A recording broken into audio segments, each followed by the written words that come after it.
नमस्कार दोस्तों, स्वागत है आपका स्टडी फॉर सिविल सर्विसेज में। वीडियो को पूरा देखिए। कोई भी आपका फीडबैक है, कोई सजेशन है, तुरंत वीडियो में कमेंट करके जरूर बताइए। अच्छा लगे तो वीडियो लाइक जरूर कर लीजिए और ऐसे वीडियो लगातार फ्री में पाने के लिए चैनल को तुरंत सब्सक्राइब कर लीजिए और बेल आइकन को जरूर टैप कर लीजिए ताकि आगे भी सारे वीडियो आपको मिलते रहे। यूट्यूब में फॉलो करते हैं तो प्लीज ये वाला फ्री टेलीग्राम चैनल जरूर ज्वाइन कर लीजिएगा। सारे नोटिफिकेशन, सारे अपडेट यहीं पे आते हैं, ध्यान रखिएगा। स्टडी फॉर सिविल सर्विसेज का कोई भी पेड ग्रुप अगर आपको ज्वाइन करना है तो सिर्फ 856480560660897523864455 यही नंबर है हमारे, सिर्फ जहां पे कॉल या व्हाट्सएप कर सकते हैं। इंस्टाग्राम पे हमारा पेज जरूर फॉलो कर लीजिएगा, studyforcivil.services है। ट्विटर पे हमको जरूर फॉलो कर लीजिएगा, @studyforcivils है। दोस्तों, समीक्षा अधिकारी के प्रीलिम्स एग्जामिनेशन के लिए ये डे 25 का वीडियो है। मॉड्यूल आप देख रहे थे और आज हम देखेंगे भारत के भूगोल को एक बार फिर से। पिछले वाले में हमने पर्यावरण का कुछ अंश देखा है, तो इसमें सारे सब्जेक्ट कुछ कमोबेश आपको दिखाई देते हैं। कुल मिलाकर पूरे सिलेबस को हम इस मॉड्यूल के जरिए कवर कर रहे हैं। परीक्षा उपयोगी तथ्य, तो बने रहिए और इसको शुरुआत से देखिएगा, बीच में से नहीं। बीच में से देखने पर मज़ा भी नहीं आएगा और आपको कॉन्सेप्ट भी बहुत अच्छे से समझ में नहीं आएगा। अभी आपके पास पर्याप्त समय है तो शुरुआत से देख डालिए, मतलब मॉड्यूल नंबर 1 से देखना शुरू करिए। नोट्स बनाते चलिए, जहां आवश्यकता हो वहां स्क्रीनशॉट ले लीजिए वीडियो को पॉज करके। अगर आप चाहते हैं कि स्पीड कम कर लें तो उसकी भी सेटिंग यूट्यूब में होती है, तो आप रफ्तार घटा लीजिएगा, उससे आप आराम से इस चीज़ को सुन सकते हैं। तो शुरू करते हैं। पढ़ने के बहुत सारे तरीके होते हैं और आप आराम से इन चीज़ों को एब्जॉर्व कर सकते हैं, सीख सकते हैं और वहाँ प्रीलिम्स अपना क्लियर कर सकते हैं। तो भारत का भूगोल इसमें देखें क्या, ये महत्वपूर्ण जनजातियों के बारे में आपको बता रहा है। भारत के भूगोल में हमने भारत की चौहद्दी देख डाली थी, मतलब उसकी पूरी 4 दीवारी, पड़ोसी कौन कौन से हैं, समुद्र कौन सा है, कौन से द्वीप हैं, कौन से महाद्वीप हैं, ये सब हमने देखा था। अब यहाँ पर हम जो जनजातियाँ हैं उनको देखेंगे तो सबसे पहले नंबर पर तो थारू जनजाति है। और थारू जनजाति ये हिंदू धर्म को मानती है, मतलब ये है हिंदू। और उत्तराखंड के नैनीताल जिले से ये पूरा फैला हुआ इनका विस्तार है। अब उत्तराखंड भी आप जानते ही हैं कि पहले यूपी का ही हिस्सा था, उत्तरांचल के नाम से, वो तो बाद में सेपरेट कर लिया गया। तो कुल मिलाकर नैनीताल जिले से गोरखपुर जिला जो है यूपी का, वहाँ तक इनका पूरा निवास पाया जाता है। तराई रीजन में ये मूल रूप से रहते हैं और वहाँ दिमागी बुखार बहुत तेज फैलता है। इसके बाद थारू जनजाति, ये दीपावली, ये हैं तो हिंदू लेकिन दीपावली को ये शोक पर्व के रूप में मनाते हैं और इनमें संयुक्त परिवार पाया जाता है, ज्वाइंट फैमिली होती है, जो कि हमारा ट्रेडिशन है। और थारू किरात वंश के माने जाते हैं। थारू जनजाति उत्तराखंड की सबसे बड़ी जनजाति है, इन्हें किरात कहा जाता है। अब यहाँ भोटिया को देख लीजिए, ये भी उत्तराखंड की पहाड़ियों में पाई जाती है और उत्तर प्रदेश का भी जो तराई रीजन है वहाँ पाई जाती है। भोटिया मंगोलायड होते हैं, मतलब मंगोल प्रजाति के होते हैं। इनकी नाक चपटी होती है, कद ठिगना होता है, आंखें जो है वो ऐसे उभरी सूजी सूजी सी होती हैं। भोटिया जनजाति ऋतु प्रवास करती है, मतलब मौसम बदलने पर अपना ठिकाना छोड़कर हट जाते हैं। अब भूटिया जनजाति के बारे में एक चीज़ और है कि सिक्किम, पश्चिम बंगाल और त्रिपुरा में ये पाई जाती है। ऋतु प्रवास ये भी करती है, तो इस तरह की है। इसके बाद जौनसारी जो है ये उत्तराखंड में स्थायी रूप से रहने वाले खेतीहर जनजातीय लोग होते हैं, मतलब ये हैं तो ट्राइबल लेकिन खेती करते हैं। और इसमें बहुपति प्रथा पाई जाती है, मतलब एक औरत के बहुत सारे पति होते हैं। आपने वो सुना होगा कि बहुपत्नी, यानी एक से ज़्यादा विवाह किया, लेकिन यहाँ एक महिला के बहुत सारे पति होते हैं। इसके बाद बुक्सा को आप देख रहे हैं, ये उत्तराखंड के नैनीताल, पौड़ी, गढ़वाल जिलों में मुख्य रूप से उत्तर प्रदेश के कुछ भागों में पाई जाती है। मतलब मूल रूप से देखिए उत्तराखंड में इसका ज़्यादा विस्तार है, नैनीताल, पौड़ी और गढ़वाल में। यूपी में भी कुछ जगहों पे पाई जाती है। अनुलोम और प्रतिलोम विवाह इसमें प्रचलित है। बुक्सा जनजाति जो है वो राजपूत वंश से संबंधित है, ऐसा माना जाता है। राजी को आप देखें तो राजी जो है ये उत्तराखंड में पाई जाती है। इसे बनरौत भी कहा जाता है। मूल रूप से ये हिंदू ही है और कृषि की जो झूमिंग परंपरा है वो इनमें काफ़ी ज़्यादा, मतलब वही शिफ्टिंग कल्टिवेशन को ये अपने अंदर एब्जॉर्ब किए हुए हैं। खेती का तरीका इनका यही। खैरवार ये देवरिया, बलिया, गाजीपुर और वाराणसी, सोनभद्र इन जिलों में निवास करती है यूपी में। ये बहुत ज़्यादा क्रोधी होते हैं और काफ़ी हट्टे कट्टे होते हैं। ये उत्तर प्रदेश की दूसरी सबसे बड़ी जनजाति है और ये कर्मा डांस करती है। इनके ट्रेडिशन के कोई खिलाफ जाए तो उसे पीटने में भी सक्षम होते हैं। इसके बाद है गद्दी। तो गद्दी जो है ये घुमक्कड़ होते हैं। बड़ा बड़ा इनके पास भेड़ बकरियों का रेवड़ होता है और ये जहाँ चारागाह पाते हैं उधर की ओर प्रस्थान करते हैं। तो ये पाए कहाँ जाते हैं, पश्चिमी हिमालय की जो धौलाधर रेंज है वहाँ पे। कुल मिलाकर हिमाचल का जो कांगड़ा और चंबा जिला है वहाँ पे ये निवास करती है। धौलाधर श्रेणी में गद्दी जनजाति काफ़ी प्राचीन है। इसकी जनसंख्या करीब 1.5 लाख या उससे भी ज़्यादा है। और गद्दी स्वयं को गढ़वा शासकों का वंशज मानते हैं, मतलब राजस्थानी राजपूत मानते हैं। नेक्स्ट यहाँ आप देखें धौलाधर रेंज की कुछ और जनजातियों के नाम दिए, जैसे कि गद्दी है, लद्दाखी है, गुज्जर जनजाति है, बकरकल है, बकरवाल भी इनको कहा जाता है। और भी है इसमें नाम, लाहौली है, लाहौल क्षेत्र की। बारी जनजाति है। गोंड, ये गोंडवाना लैंड के मूल निवासी है इसलिए इनको गोंड कहा जाता है। और ये जनजाति मुख्य रूप से बिहार, पश्चिम बंगाल, झारखंड, महाराष्ट्र, छत्तीसगढ़, मध्य प्रदेश, उत्तर प्रदेश, उड़ीसा, कर्नाटक, आंध्र का मतलब अब वो अविभाजित आंध्र की बात हो रही है तो तेलंगाना भी उसमें आ गया। ये लोग इतने सारे एरिया में, यानी बड़े विस्तारित क्षेत्र में फैले हुए हैं। और इनका मुख्य पेशा क्या होता है, तो ये शिकार करते हैं और मछली पकड़ने का काम करते हैं। गोंड जनजाति भी शिफ्टिंग कल्टीवेशन करती है और ये बहुत कम कपड़े पहनते हैं जितनी आवश्यकता हो, लेकिन आभूषण का इन्हें बड़ा शौक होता है। कपड़े का शौक नहीं होता लेकिन आभूषण का होता है, और इसीलिए स्त्रियों के आधे से अधिक जो शरीर के अंग होते हैं वो गहनों से ढक जाते हैं। तो ऐसा नहीं है कि ये देह प्रदर्शन करते हैं, गहनों से अपने शरीर को ढक लेते हैं। पशु बलि इनमें काफ़ी ज़्यादा फेमस है। और गोंड जनजाति उत्तर प्रदेश का सबसे बड़ा जनजातीय समूह है। इसको याद रखिएगा, इसमें लोग कंफ्यूज हो जाते हैं कि कौन सा है। तो गोंड जो है वो यूपी के सबसे बड़े जनजातीय समूह है। भील शब्द ये आप देख रहे हैं, इसकी उत्पत्ति तमिल भाषा से हुई है जिसका नाम है बिलकुवर। मतलब ये है कि धनुषधारी। तो भील जो होते थे वो धनुष बाण लेकर चलते थे। ये प्रोटो ऑस्ट्रेलाइड प्रजाति के। और यूपी में माफ कीजिए, भारतवर्ष में अगर देखें तो गुजरात, मध्य प्रदेश, छत्तीसगढ़, महाराष्ट्र, कर्नाटक, त्रिपुरा, आंध्र, तेलंगाना और राजस्थान, इन सब जगहों पर इनकी उपस्थिति है। और इनकी संस्कृति में धूमर नृत्य जो है वो काफ़ी ज़्यादा फेमस है। इसके बाद संथालों को देखें। संथालों ने अंग्रेज़ों के छक्के छुड़ा दिए थे। तो ये जनजाति जब ठान लेती है ना कि नहीं किसी को पीटना है, किसी को खदेड़ना है, तो वो करके मानते हैं। तो अंग्रेज़ भी इनसे खौफ खाए रहते थे, इनसे दूर दूर ही रहते थे। हालांकि शोषण भी खूब किया, जनजातियों के जो लोग थे उनको बेवकूफ़ बनाना, धर्मांतरण करना, ये सब काम भी किया। लेकिन जब इन्हें सही में महसूस हो जाता है कि इनके ऊपर खतरा है तो ये एकदम उग्र हो जाते हैं। तो संथाल जो है ये संथाल परगना क्षेत्र के निवासी हैं, इसीलिए इन्हें संथाल कहा जाता है। अगर क्षेत्र के हिसाब से देखें तो 2011 की जनगणना में ये कहा गया कि संथाल लोग बिहार, त्रिपुरा, पश्चिम बंगाल, झारखंड और उड़ीसा, इन सभी जगहों पर रहते हैं। इनकी शारीरिक संरचना द्रविड़ लोगों से मिलती है और मुख्य आहार चावल है। ठीक, संथाल विद्रोह किसी से छिपा नहीं है, इनकी वीरता कितनी ज़्यादा थी। मुंडा, बिरसा मुंडा आपको याद होंगे। तो बिरसा जो है वो खुद को देवता घोषित करते हैं और पूरे मुंडा समुदाय को इकट्ठा करते हैं। यहाँ देवता घोषित करके वो पाखंडी पंडित बनने वाली बात नहीं है जैसे आजकल के बाबा जी लोग होते हैं। यहाँ देवता घोषित करने का मतलब ये है कि हमें पूजो तो मेरे साथ एकजुट हो जाओ और एकजुट होकर इन दीकुओं को बाहर खदेड़ दो जो कि हमारी मातृभूमि को शोषित कर रहे हैं, मतलब कब्जे में करना चाह रहे हैं। ठीक, तो ये झारखंड, पश्चिम बंगाल, छत्तीसगढ़, मध्य प्रदेश, त्रिपुरा, ओडिशा, बिहार राज्यों में निवास करती है। मुंडा जनजाति बहुत सारे त्यौहार मनाती है। ये संस्कृति से जुड़े हुए लोग हैं और इसमें भागे, फागु, कर्मा, सरहुल, सोहरई, इनके अपने ही त्यौहार होते हैं। ये सब प्रमुख है। सरहुल त्यौहार जो है ये मार्च अप्रैल का जो महीना होता है उस समय मनाया जाता है और आप जानते हैं कि ये बसंत का मौसम है, मतलब प्रकृति जो है वो काफ़ी सजी धजी रहती है। तो ये फूलों का त्यौहार होता है, मतलब पुष्प त्यौहार इसको कहा जाता है। कोरबा को आप देखें, ये झारखंड और छत्तीसगढ़ में पाई जाती है। जंगली कंदमूल फल खा के रहते हैं और कुछ इसमें से खेतीहर किसान भी होते हैं, शिकार भी करते हैं, बहुत बहुरंगा पेशा अपना रखा है। इसके बाद कोलों को आप देखें, कोल विद्रोह भी काफ़ी फेमस है। तो बिहार, झारखंड, उड़ीसा, छत्तीसगढ़, मध्य प्रदेश और महाराष्ट्र में ये रहते हैं और इनका मुख्य पेशा कृषि है। मंगनियार जो है ये मुस्लिम जनजाति होती है, मतलब इस्लामिक होते हैं लोग और अपनी संगीत परंपरा के लिए जाने जाते हैं। मंगनियार किसको कहा जाता है? जो मंगनी करते हैं यानी मांगते हैं, तो ये दरवेशी करते हैं। इसके बाद खासी जनजाति जो है ये गारो खासी, जयंतिया हिल्स आप जानते हैं ना, पूर्वांचल वाला हिस्सा। पूर्वांचल मतलब यूपी का पूर्वांचल नहीं, पूर्वोत्तर का पूर्वांचल। तो मेघालय, असम और मिजोरम में निवास करती है और ये झूम कृषि के लिए बहुत कुख्यात है। झूम कृषि कोई अच्छी चीज़ नहीं है, लेकिन ये जानते नहीं है उस चीज़ के बारे में, उसके नुकसान के बारे में नहीं जानते। इसके बाद टोडा जनजाति नीलगिरी की पहाड़ियों में रहती है और कोई समझाना चाहे कि भाई झूम कृषि मत करो तो उसकी फिर खैर नहीं। अच्छा, नीलगिरी की पहाड़ियों में ये निवास करती है और टोडी और टूडा के नाम से भी इसको जाना जाता है, टोडा जनजाति को। इन लोगों का दावा है कि ये आर्यों के वंशज, मतलब जो आर्य भारत में आए और यहाँ अपनी सत्ता स्थापित की, उनके ये वंशज हैं, वास्तविक वंशज। इनका मुख्य व्यवसाय पशुचारण है और टोडा जनजाति में बहुपति विवाह प्रथा जो है वो प्रचलित है। इसके बाद आप जारवा को देख रहे हैं, तो ये सबसे ज़्यादा पुरानी जनजाति है। आद्य का मतलब प्राचीन। और अंडमान निकोबार द्वीप समूह का जो दक्षिणी अंडमान द्वीप है और मध्य अंडमान द्वीप है उस पर इनका विस्तार पाया जाता है। और आवासीय क्षेत्रों को मानवीय गतिविधियों के लिए इनके निषिद्ध कर दिया गया है क्योंकि ये लोग बड़े ही हिंसक होते हैं। जैसे सेंटिनेलीज को आप देख लीजिए, मतलब कोई अगर बाहरी घुस गया तो उसका मरना तय है, ऐसे भी आक्रामक हो जाते हैं। हालांकि अब समय के साथ बहुत परिवर्तन आया है, लेकिन फिर भी बाहरी दुनिया से इनका कोई वास्ता नहीं होता है। और दूसरी चीज़ ये है कि जब कोई जनजाति संकट में होती है, मतलब उसकी संख्या तेजी से कम हो रही होती है, तो उसके भी संरक्षण की बात आती है। तो उस लिहाज से भी इसको प्रोटेक्ट कर दिया जाता है कि इस एरिया में कोई बाहर वाला नहीं जाएगा। अब यहाँ कुछ फैक्ट हैं, वन लाइनर फैक्ट हैं, जैसे कि भारत में ऑन जनजाति के लोग अंडमान निकोबार द्वीप समूह के छोटा अंडमान द्वीप के पश्चिमी हिस्से में रहते हैं। और शोम्पेन और सेंटिनेलीज जनजाति जो है ये भी अंडमान निकोबार द्वीप समूह में पाई जाती है। नागा जनजाति जो है वो नागालैंड, मणिपुर, अरुणाचल की जनजाति है। नागा जनजाति जो है वो झूमिंग कृषि करती है, ठीक है, ये भी झूमिंग कृषि के लिए फेमस है। और आमतौर पे नागा ये नग्न अवस्था में ही रहते हैं, कपड़े आमतौर पे नहीं पहनते हैं।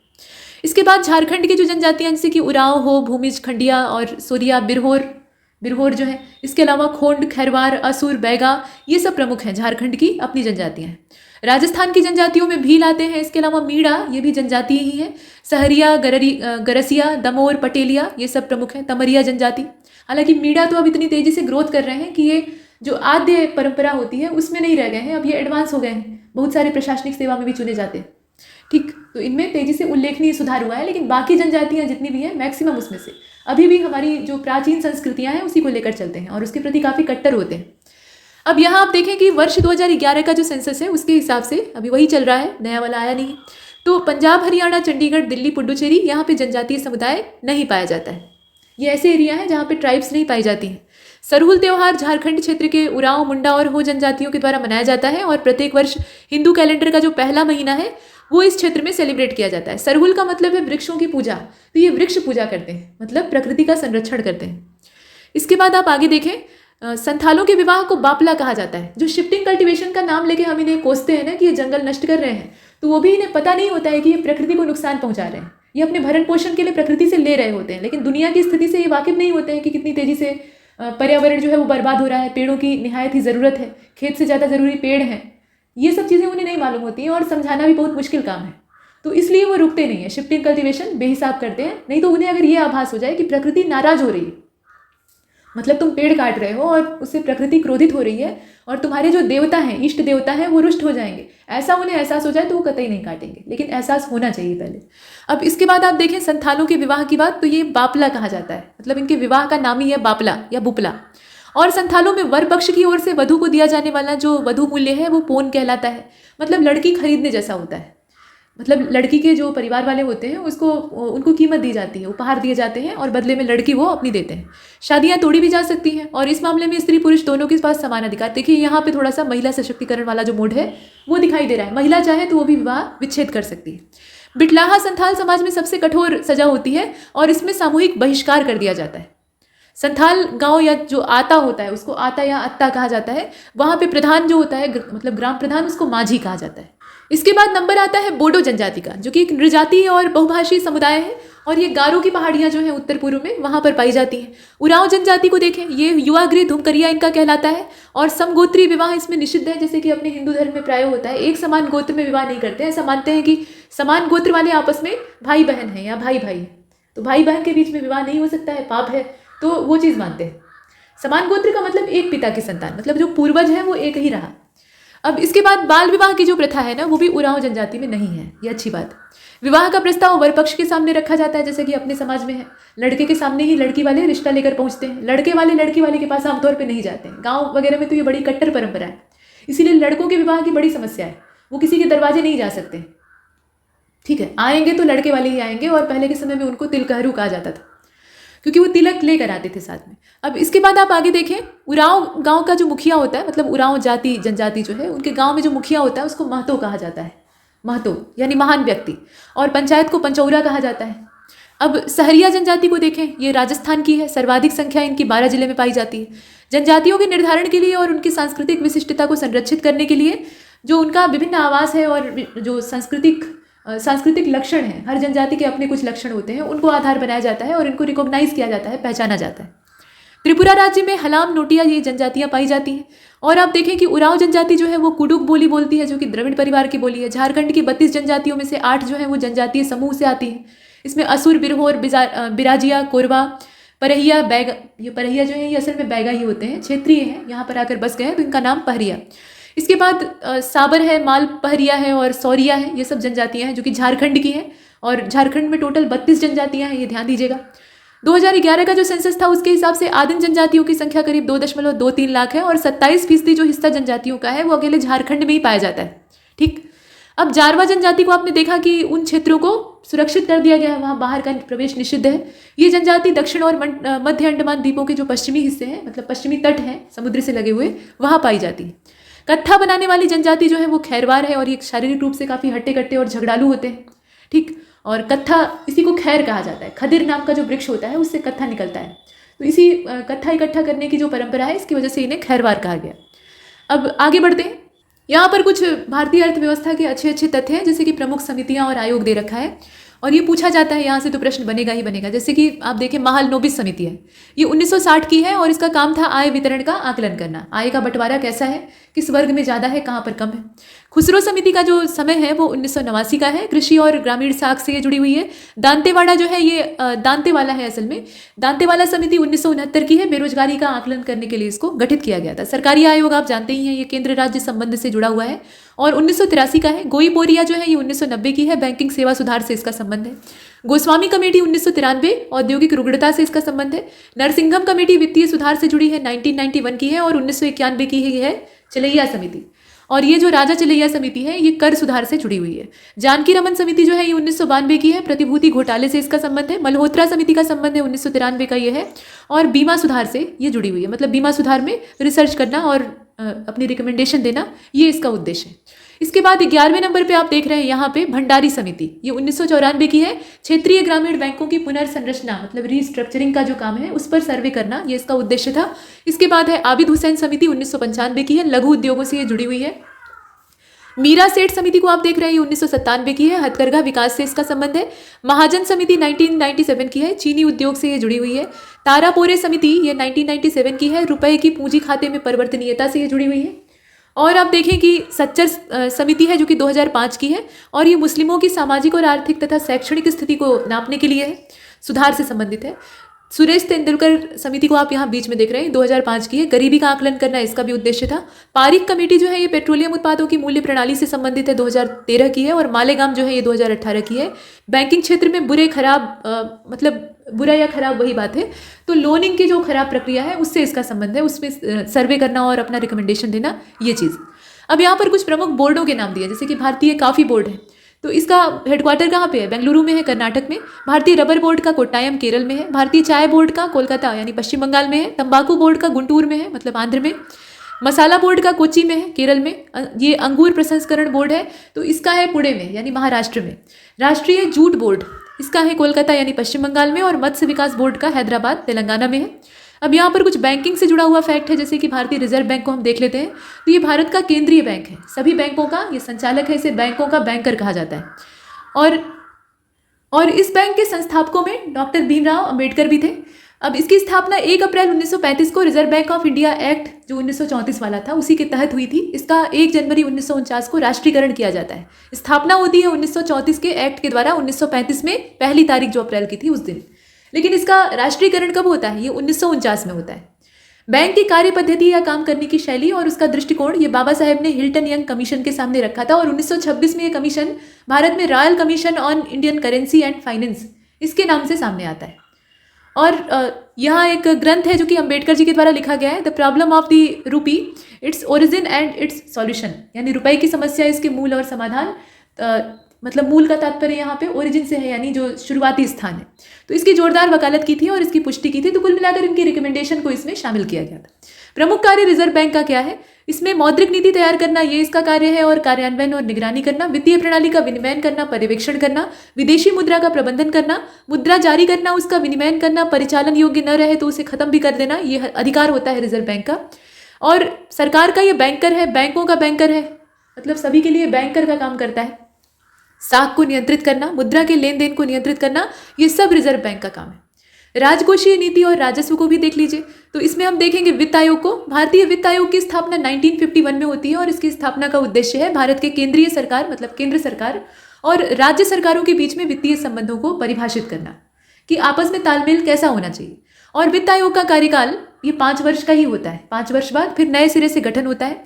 कुल मिलाकर ये बात है कि संवैधानिक निकाय के रूप में इसे अनुच्छेद 280 में शामिल किया गया है, मतलब ये संवैधानिक संस्था है और अर्ध न्यायिक संस्था भी है। मतलब इसका जो स्वरूप है वो संवैधानिक तो ही है, उसके अलावा ये अर्ध न्यायिक स्वरूप में काम करती है। गठन इसका भारत का राष्ट्रपति करता है और वित्त आयोग का गठन ये वित्त आयोग अधिनियम 1951 के अंतर्गत किया जाता है। 1993 में भारत के सभी राज्यों में जो राज्य वित्त आयोग है उनका गठन किया गया था, ये समय था। और ये एक साथ नहीं होता है, ऐसा नहीं कि सारे राज्यों में उठाकर एक साथ 1993 में कर दिया, मतलब वहाँ से शुरुआत होती है। अब वित्त आयोग की संरचना जो है उसमें 4 सदस्य होते हैं और सदस्यों में 2 जो है वो पूर्णकालीन होते हैं और 2 जो है वो अंशकालिक होते हैं। वित्त आयोग के कुछ कार्य हैं, तो 4 कार्य हैं, उनको आप देख लीजिए। 4 कार्य कौन कौन से हैं? विभाजनीय करों का केंद्र और राज्यों के बीच में बंटवारा करना, उससे संबंधित जो भी फार्मूला हो उसको तैयार करना, और राज्यों को राजस्व सहायता अनुदानों के वितरण का सिद्धांत सुझाना, सुदृढ़ वित्त के संदर्भ में किसी विषय पर सुझाव देना, और नगर पालिकाओं पंचायतों के संसाधनों में वृद्धि हेतु राज्यों की संचित निधि के संवर्धन हेतु आवश्यक सुझाव देना। और यह कार्य 73वें संविधान संशोधन 1992 के द्वारा जोड़ा गया है। मतलब ये काम जो चौथा वाला है ना, ये पहले नहीं था, लेकिन जब 1992 वाला अधिनियम आता है, जो कि संशोधन अधिनियम था 74वें नंबर का, माफ कीजिए 73वें नंबर का, तो उसके द्वारा इस चीज़ को जोड़ा जाता है। और भारत में अब तक 15 वित्त आयोग गठित किए जा चुके हैं। तो इस तरह की सूचनाएं थी। थोड़ा करंट अफेयर को देख लीजिए, और करंट अफेयर में हम देखेंगे पुरस्कार और सम्मान। पुरस्कारों के नाम दिए हैं, पुरस्कार विजेता व्यक्ति कौन सा है, कंपनी अगर है तो वो कौन सी है या संगठन, और उसके बाद किसके द्वारा दिया गया है, और कुछ विशेष बातें। तो सबसे पहले स्टॉकहोम जल पुरस्कार है, जो कि जीते हैं प्रोफेसर एमरिटस विल्फ्रेड बुटसर्ट, ठीक, और इन्होंने जीता है। देने वाला संगठन जो है वो स्टॉकहोम इंटरनेशनल वाटर इंस्टीट्यूट है। विवरण ये है कि प्रोफेसर विल्फ्रेड जो है ये पर्यावरणीय वाष्पीकरण के मूल्यांकन में अपने कार्य के लिए इस पुरस्कार को प्राप्त किए हैं। और ये पुरस्कार व्यापक रूप से पानी का नोबेल पुरस्कार भी कहा जाता है, जल से संबंधित इसको नोबेल प्राइज कहा जाता है। तो एक प्रतिष्ठित पुरस्कार है, इसमें आप नाम याद रखेंगे। इसके बाद आगे बढ़े, जो अगला अवार्ड है वो BBC Indian sports women of the year 2021 का अवार्ड है, मीराबाई चानू को दिया गया है, और इतना ही इसमें पर्याप्त है। इसके बाद आप आगे देखें, बताना नहीं होगा कि ये BBC के द्वारा दिया गया है। संसद रत्न पुरस्कार का जो 12वां संस्करण है उसमें doctor APJ Abdul Kalam life time achievement पुरस्कार ये प्राप्त हुआ है कर्नाटक के पूर्व मुख्यमंत्री वीरप्पा मोइली और तमिलनाडु के वरिष्ठ भाजपा नेता HB होंडे को। और ये संसद रत्न पुरस्कार जो है इसके माध्यम से दिया जाता है, और कुल मिलाकर विभिन्न श्रेणियों के तहत ये सांसद रत्न होता है। ये 11 सांसदों को दिया गया है संसद रत्न पुरस्कार। जो सांसद हैं वो संसद के सदस्य होते हैं, तो यहाँ उनके उत्कृष्ट कार्यों के लिए ये प्रदान किया जाता है। 2022 के सम्मान में 11 सांसदों को शामिल किया गया है, और उसमें से लोकसभा के 8 थे और राज्यसभा के 3 थे। नाम आपको याद रखना है। इसके बाद है अगला, जो कि है BBC इमर्जिंग प्लेयर का पुरस्कार, जो कि शेफाली वर्मा को मिला है, जो कि क्रिकेटर है, और ये 18 वर्षीय है। राष्ट्रीय टीम के तीनों प्रारूपों में खेलने वाले सबसे कम उम्र के भारतीय क्रिकेटर के तौर पे ये बनी थी। ये महिला है, लेकिन पुरुष और महिला क्रिकेट दोनों में ही सबसे कम उम्र के क्रिकेटर के तौर पे इन्हें नवाजा गया है। इसके बाद मेलकम आदिशेलिया पुरस्कार है 2022 का, प्रभात पटनायक को मिला है। मेलकम और एलिजाबेथ आदिशेशिया ट्रस्ट है, उसके द्वारा ये दिया जाता है। BBC लाइफ टाइम अचीवमेंट पुरस्कार ये कर्णम मल्लेश्वरी को दिया गया है। ये कांस्य पदक विजेता भारोत्तोलक है ओलंपिक की। और इसके बाद यूनाइटेड किंगडम के Commonwealth points of the light award को किसको दिया गया है? ये बांग्लादेश की एक शैक्षिक चैरिटी है जिसका नाम है बिदानंदो, और उसके संस्थापक हैं किशोर कुमार दास, जो कि इस पुरस्कार को प्राप्त किए हैं। इसके बाद है सूचना समाज फोरम पर विश्व शिखर सम्मेलन, और मेघालय योजना के विभाग मेघालय राज्य का जो योजना विभाग है उसके महत्वपूर्ण प्रयास जैसे कि ई प्रस्ताव प्रणाली इत्यादि को ये प्रदान किया गया है। और यह प्रतिष्ठित संयुक्त राष्ट्र पुरस्कार है, जो कि ई प्रस्ताव प्रणाली, यहाँ आप देख रहे हैं ई प्रस्ताव प्रणाली मेघालय इंटरप्राइज आर्किटेक्चर का एक हिस्सा है। कुछ फुटकर जानकारियां हैं, पूछा जा सकता है कि ये किसका पार्ट है, किसके द्वारा दिया जाता है, तो वो स्रोत आपको बताया गया। इसके बाद ओ हेनरी अवार्ड है, जो कि अमर मित्रा को प्राप्त हुआ है। ये बंगाली लेखक हैं, और 45 साल पहले लिखी गई एक लघु कहानी के लिए ये पुरस्कार दिया गया है। अंतर्राष्ट्रीय गांधी पुरस्कार 2021 का है, और ये चंडीगढ़ के डॉक्टर भूषण कुमार को व्यक्तिगत तौर पर दिया गया है। देने वाली संस्था का नाम गांधी मेमोरियल लेप्रेसी फाउंडेशन है, और लेप्रोसी नाम से आप समझ सकते हैं कि यहाँ कोढ़ से संबंधित बात है। तो गुजरात के सहयोगी कुष्ठ यज्ञ ट्रस्ट संस्थागत श्रेणी में उसको भी प्राप्त हुआ है। यह सम्मान 13 अप्रैल 2022 को नई दिल्ली में जो समारोह आयोजित हुआ था उसके तहत दिया गया था। छठे उद्यमी नेतृत्व पुरस्कार की अगर बात करें तो ये भारतीय अमेरिकी रक्षा विशेषज्ञ विवेक लाल को दिया गया है। देने वाली संस्था Indo American chamber of commerce है। लोक प्रशासन 2020 का जो उत्कृष्टता पुरस्कार है, प्रधानमंत्री पुरस्कार ये है, ये उड़ान योजना को प्राप्त हुआ है, उड़े देश का आम नागरिक, और भारत सरकार के द्वारा ये दिया गया है। नागरिक उड्डयन मंत्रालय की जो क्षेत्रीय कनेक्टिविटी वाली योजना है, मतलब विभिन्न क्षेत्रों को आपस में जोड़ने वाली योजना, उड़ान जिसका नाम है, ठीक, नवाचार श्रेणी में इसको ये प्रदान किया गया है। इसके बाद director of the year award है, और ये सरदार उधम सिंह जो फिल्म श्रेणी है उसके तहत सुजीत सरकार को दिया गया है। और AIMA मैनेजिंग इंडिया अवार्ड जो है वो इसको प्रदान करता है। कुल मिलाकर सड़क परिवहन और राजमार्ग मंत्री नितिन गडकरी जी जो है, इन्होंने दिल्ली में कई श्रेणियों में इस अवार्ड को दिया था। इसके बाद John F Kennedy profile in coverage award है, जो कि यूक्रेन के राष्ट्रपति को मिला है, व्लादिमीर जेलेंस्की। यहाँ आप देखें, और इन्हें अभी बहुत सारे अवार्ड मिलेंगे क्योंकि ये नाटो के फेवर में है, यानी अपरोक्ष या परोक्ष रूप से ये अमेरिका के फेवर में, ठीक। और अमेरिका का फेवर अपनाने का फायदा ये है कि बाकी जो मित्र राष्ट्र कहे जाते थे पहले के विश्व युद्ध में, उनका इसे पूरा सपोर्ट, मतलब इन्हें पूरा सपोर्ट प्राप्त हो रहा है। रूस भी अपनी जगह सही है, ठीक है कि तबाही अच्छी नहीं होती है, युद्ध अच्छा नहीं होता है, लेकिन कोई भी चीज़ एक तरफा नहीं होती। और इसमें ज़्यादा दोषी जो अमेरिका और उसके सहयोगी हैं वो हैं, जो कि बीच में आग में घी डालने का काम कर रहे हैं और यूक्रेन तबाह हो रहा है। तो ये सारी चीज़ें हैं, कुल मिलाकर हम यहाँ विश्व इतिहास नहीं देखेंगे। John F Kennedy library foundation इसको देता है और यह पुरस्कार कैरोलिन कैनेडी और उनके बेटे जैक श्लाबर्ग द्वारा 22 मई 2022 को John F Kennedy presidential library Boston USA में प्रदान किया गया। जेलेंस्की को अभी महसूस हो रहा है कि अमेरिका उनका सबसे सगा है, लेकिन जब अमेरिका अपना स्वार्थ सिद्ध करने पर तुल आएगा ना, तो वो इन्हें भी तबाह करेगा। वो तो अपने लिए यूज़ कर रहा है, यूज़ एंड थ्रो वाला जो पॉलिसी है उसको ही अपनाता है। अफगानिस्तान में तभी तक इसने अपने सैनिक रखे जब तक इसे फायदा था। जब इसे लगता है कि अब तालिबानी खतरा सिर पे मंडरा रहा है और नुकसान उठाना पड़ेगा, तो वहाँ से ये तुरंत अपना बोरिया बिस्तर समेटते हैं और निकल जाते हैं। तो ये हर जगह इसी तरह की नीतियों पर काम करता है, ठीक। तो इसे यूज़ एंड थ्रो वाले कॉन्सेप्ट में वो अपना इस्तेमाल कर रहा है, जब काम निकल जाएगा तो फेंक देगा। और इसके बाद आप देखें, यूक्रेन के राष्ट्रपति व्लादिमीर जेलेंस्की को रूस यूक्रेन संघर्ष के दौरान यूक्रेनी लोगों की रक्षा के लिए, उनकी वीरता के लिए नाविक जान तो वहाँ के सैनिक दे रहे थे, वहाँ के नागरिक दे रहे थे, ये तो बंकर में बैठे हुए थे। आगे चलते हैं। 2 भारतीय कलाकारों ने ग्रैमी अवार्ड जीता है और देखें कि गायिका गीतकार फाल्गुनी शाह को ये मिला है और संगीतकार रिकी केज को दिया गया है। भारतीय अमेरिकी गायिका हैं, गीतकार हैं, इनका नाम है फाल्गुनी शाह और सर्वश्रेष्ठ बच्चों का जो संगीत एल्बम है उस श्रेणी में इन्होंने पहला ग्रैमी पुरस्कार जीता है, जबकि रिकी केज जो है इन्होंने दूसरा ग्रैमी जीता है। और स्टीवर्ट कोपलैंड ने सर्वश्रेष्ठ न्यू एज एल्बम की श्रेणी में पुरस्कार जीता है। इसके बाद लता दीनानाथ मंगेशकर पुरस्कार ये पहला था और लता मंगेशकर की स्मृति में ये शुरू किया गया, स्थापित किया गया। प्रधानमंत्री मोदी जी के मतलब यहाँ पे मोदी जी को ये दिया गया है। और क्यों दिया जाता है, तो एक व्यक्ति को राष्ट्र के निर्माण में अनुकरणीय योगदान देने के लिए प्रदान किया जाता है। और दीनानाथ मंगेशकर भारत रत्न लता मंगेशकर के पिता हैं और वो बहुत बड़े संगीतकार खुद भी थे और इसीलिए जितनी भी उनकी बेटियां थी सभी एक से एक थी। इसके बाद चमेली देवी जैन पुरस्कार, ये आरिफा जौहरी, और ऐसा नहीं है कि लता मंगेशकर या ये जो पूरा मंगेशकर फैमिली थी यही अकेले संगीत में 30 मार खां थे। बहुत सारे गायक थे, जैसे कि बहुत सारे जो सिंगर थे उनको तो इन्होंने दबा दिया। मतलब जैसे होता है ना वो परिवारवाद वाली चीज़ें होती हैं तो वो दिखाई देती। हालांकि बेजोड़ गायिका थी लता जी, लेकिन जो इनके परिवार के अलावा भी बहुत सारे गायक या गायिकाएँ थे उनको उस समय जो तत्कालिक परिस्थितियाँ थी उसमें इस परिवार ने दबा दिया। इसके बाद चमेली देवी जैन पुरस्कार को आप देखें, आरिफा जौहरी को ये मिला है। मुंबई की एक पत्रकार हैं और इन्हें ये उत्कृष्ट महिला मीडिया कर्मी के लिए ये अवार्ड दिया गया है। इसके बाद champions of the earth award ये डेविड एटनबरो को मिला है। संयुक्त राष्ट्र ये देने का काम करता है, मतलब संयुक्त राष्ट्र पर्यावरण कार्यक्रम, और ये लाइफ टाइम अचीवमेंट अवार्ड होता है। 2021 का जो champion of the earth award है उसके कुछ और विजेता भी हैं, जैसे कि नीति नेतृत्व श्रेणी में अगर देखें तो मिया मोटली को दिया गया है और ये बारबाडोस की प्रधानमंत्री हैं। देश का नाम बारबाडोस है। मेलानेशिया की सी वुमेन ये प्रेरणा और कार्य के लिए दिया गया है। पापुआ न्यू गिनी और सोलोमन द्वीप समूह की है। इसके बाद विज्ञान और नवाचार की श्रेणी में ग्लेडिस कलेमा जिकुसोका, ये सार्वजनिक स्वास्थ्य के माध्यम में संरक्षण के संस्थापक और सीईओ हैं। और उद्यमी विजन वाला ये मारिया कोलिनिकोवा को दिया गया है। किर्गिज गणराज्य की ये रहने वाली है।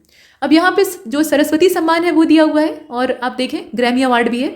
31वां जो सरस्वती सम्मान है ये दिया गया है प्रोफेसर रामदरश मिश्रा को। के बिरला फाउंडेशन इस पुरस्कार को देता है और ये पुरस्कार उनकी कविताओं के संग्रह मैं तो यहाँ हूँ इसके लिए दिया गया है। और EY entrepreneur of the year 2021 का अवार्ड ये फाल्गुनी नायर को दिया गया है। 23वां संस्करण इसका था। और life time achievement Larsen and ट्रूबो के ग्रुप चेयरमैन है, इनका नाम है AM नाइक, उनको भी ये दिया गया। इसके बाद 64वें ग्रैमी अवार्ड को देखें तो इसकी श्रेणी काफ़ी लंबी है। इसमें जो वार्षिक पुरस्कार होते हैं, एल्बम ऑफ द ईयर ये प्राप्त हुआ है जैन बैटिस्ट के द्वारा जो VR है उसको, और रिकॉर्ड ऑफ द ईयर का जो अवार्ड है वो ब्रूनो मार्स और एंडरसन पार्क द्वारा जो यहाँ जीती गई फिल्म है लीव द डोर ओपन, ठीक है, लीव द डोर ओपन, उसको दिया गया है रिकॉर्ड ऑफ द ईयर।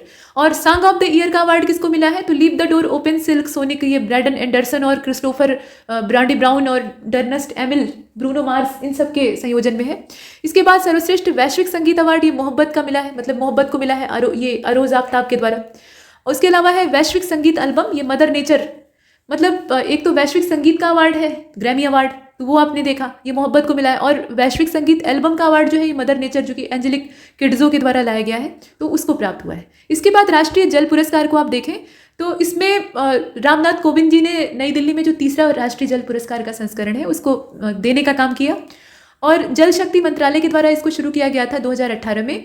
और कुल 57 राष्ट्रीय जल पुरस्कार अलग अलग श्रेणियों में बांटे गए हैं। उत्तर प्रदेश इसमें सर्वश्रेष्ठ राज्यों की अगर बात करें तो यूपी का पहला नंबर है, पूछा जा सकता है यहाँ से, प्रदेशवार है तो पूछा जा सकता है।